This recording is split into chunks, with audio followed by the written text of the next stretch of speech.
Salut, c'est Evan. Je suis désolé, j'ai un peu de retard pour cette vidéo qui a parlé du coup de la première série d'épreuves, enfin d'épreuves blanches, d'examen blanc, appelez ça comme vous voulez.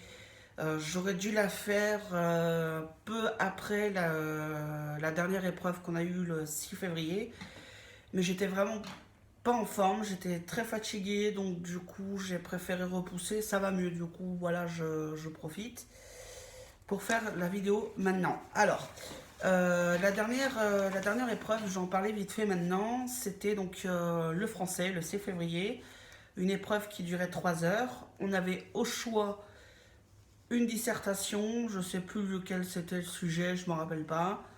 Ce que je me souviens, c'est que j'ai hésité à le prendre. Je me suis dit, je tentais quand même, j'ai 3 heures, je vais peut-être tenter une disserte. Soit dit en passant, j'ai regardé quand même le deuxième sujet, qui était donc une étude de texte, avec 4 questions. Donc il y avait 2 questions sur le texte, un résumé à faire sur un paragraphe du texte, donc, et une discussion. J'ai du coup préféré prendre l'étude de texte. Ça s'est avéré payant parce que j'ai eu un 13 sur 20. Il fallait réclamer, enfin, entre guillemets réclamer, demander la note par mail au prof. Et j'ai eu 13 sur 20, c'est ma meilleure note. Je suis pas sûre qu'en ayant pris la dissertation, j'aurais eu cette note-là. Parce que la dissertation, c'est trop long. Et c'est trop long pour moi en tout cas. Je trouve ça hyper long. Et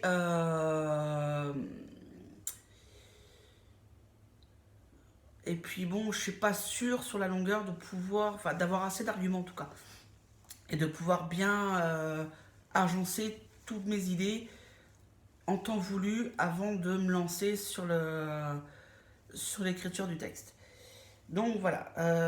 Puis le sujet qu'il y avait, même si je ne me rappelle pas du sujet, ce que je me souviens, c'était, enfin le sujet de disserte en tout cas, c'était que en fait, ça me parlait pas plus que ça. J'aurais pu le faire, mais clairement, j'aurais pas eu le temps en 3 heures de bien mettre à jour toutes mes idées, tout bien mettre dans l'ordre, faire mon intro, mon développement, ma conclusion avec ouverture. Clairement, j'aurais pas eu le temps parce que le sujet, bon, il y avait quelques idées, mais vraiment, j'aurais pas eu assez pour faire une dissertation. Cela dit, j'ai donc pris l'étude de texte, donc qui était une interview sur la photographie, sur une photographe en tout cas, par rapport à une exposition.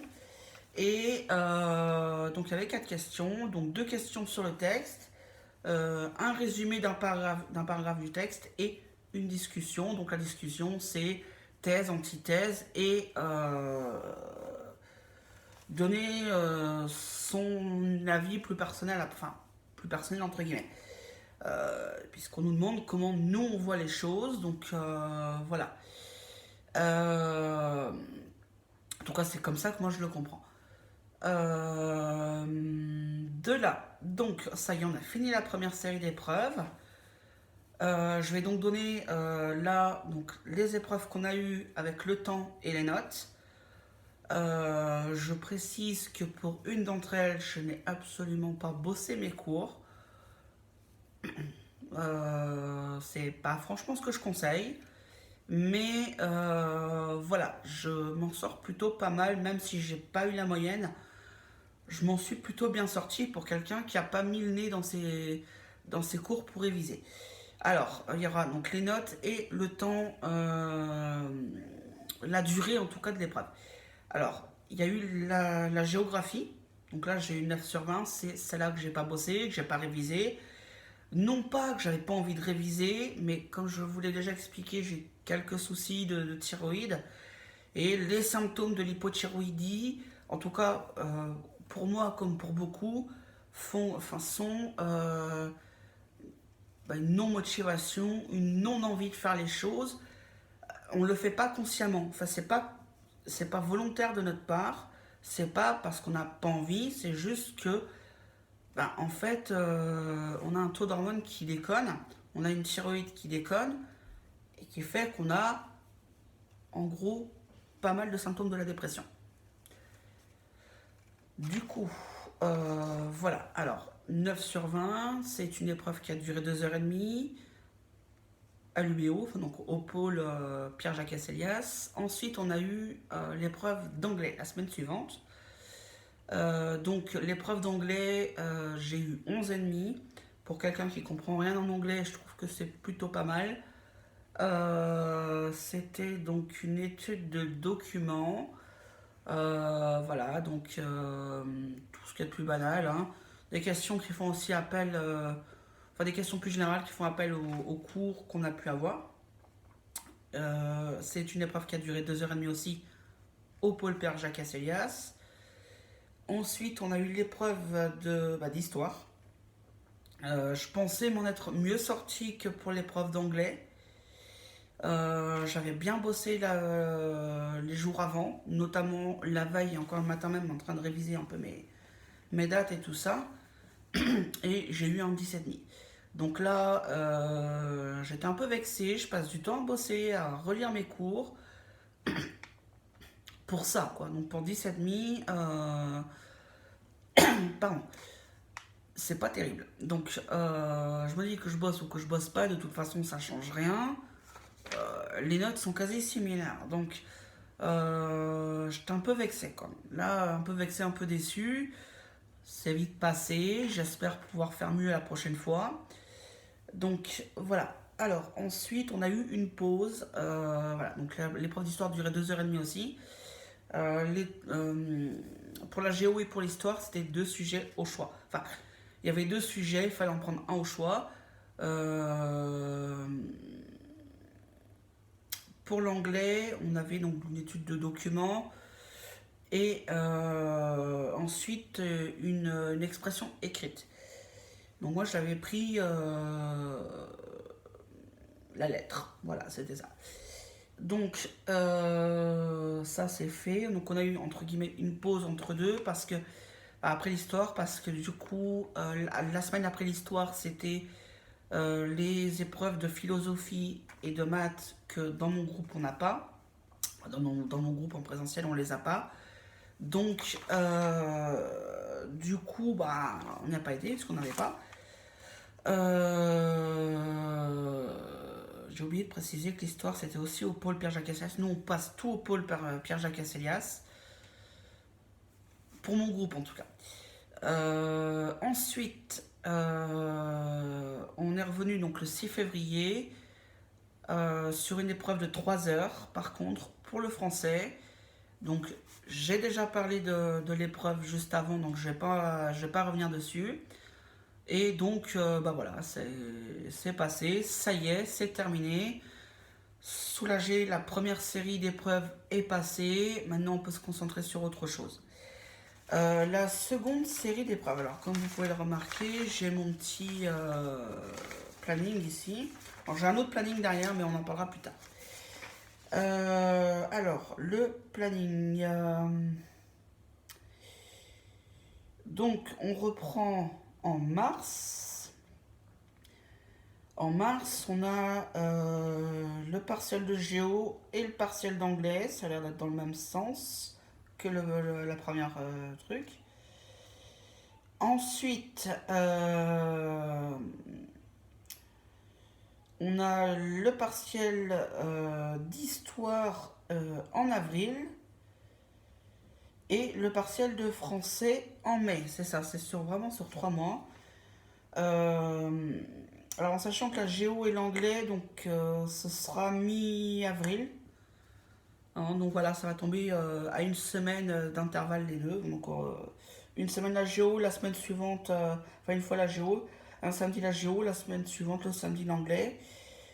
L'histoire arrivera à la mi-avril et le français fin mai. Ensuite, on aura l'examen. Alors l'examen est ici marqué en rouge, l'examen final. Alors l'examen final pour nous. Alors voilà, j'ai le planning intégral, j'ai barré ce qui ne me concernait pas en tout cas. Du coup, DAEB, donc la colonne DAEB ici, j'ai fait une croix dessus parce que c'est pas nous, c'est pas notre groupe. Donc au mois de juin, donc du 10 au 15 juin, bien sûr ça tombe fin de semaine puis début de semaine, avec le week-end au milieu, donc voilà. Donc il y aura philo, alors c'est une épreuve qui dure 4 heures, mais nous on l'a pas, donc euh, c'est une épreuve qui sera le matin, le, ouais, le 10 juin, l'après-midi, donc une épreuve de 3 heures pour la géo. Le lendemain, le vendredi, on a 4 heures de français pour le matin, 4 heures d'épreuve de français.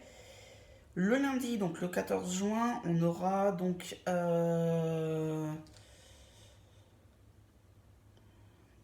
suis en train de regarder.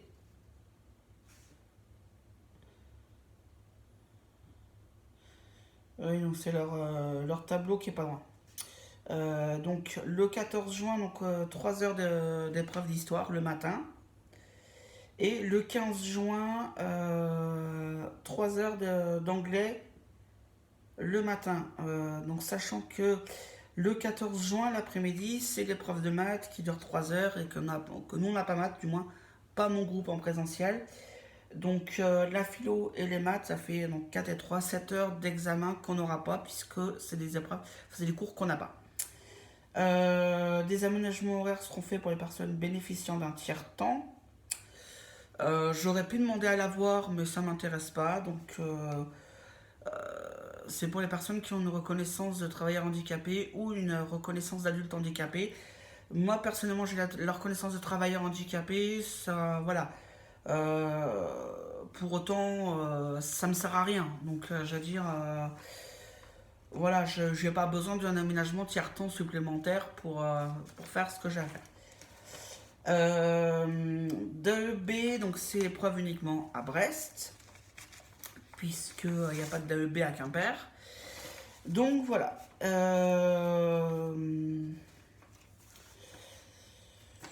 Voilà au niveau des examens, donc des futures épreuves qui vont venir.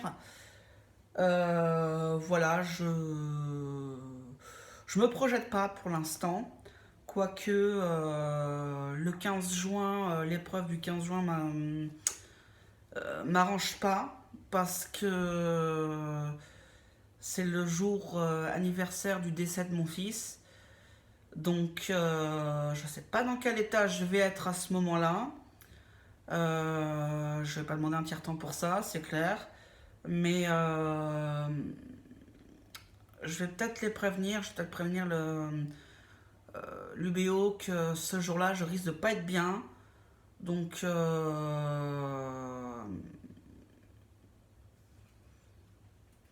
sais pas comment expliquer ça. Enfin, voilà, je verrai. Donc, voilà. J'ai pas envie d'attendre l'année prochaine pour le repasser. Voilà, ça sert à rien autant que je fasse tout cette année. Parce que si j'attends l'année prochaine pour passer cette épreuve-là, le truc c'est que en cas, euh, en cas que là j'ai quand même pas mal de bonnes notes, il me manquera une épreuve pour pouvoir aller en BTS l'an prochain. Si voilà, surtout une épreuve sur laquelle je pourrais avoir une bonne note. Donc j'ai pas envie de flinguer mon année. Donc voilà, je vais quand même faire l'épreuve et puis on verra ce que ça donnera, mais au moins les prévenir. Donc voilà. Sur ce, je vous dis à bientôt, portez-vous bien et ben, bon courage pour celles et ceux qui sont encore en cours, surtout en visio.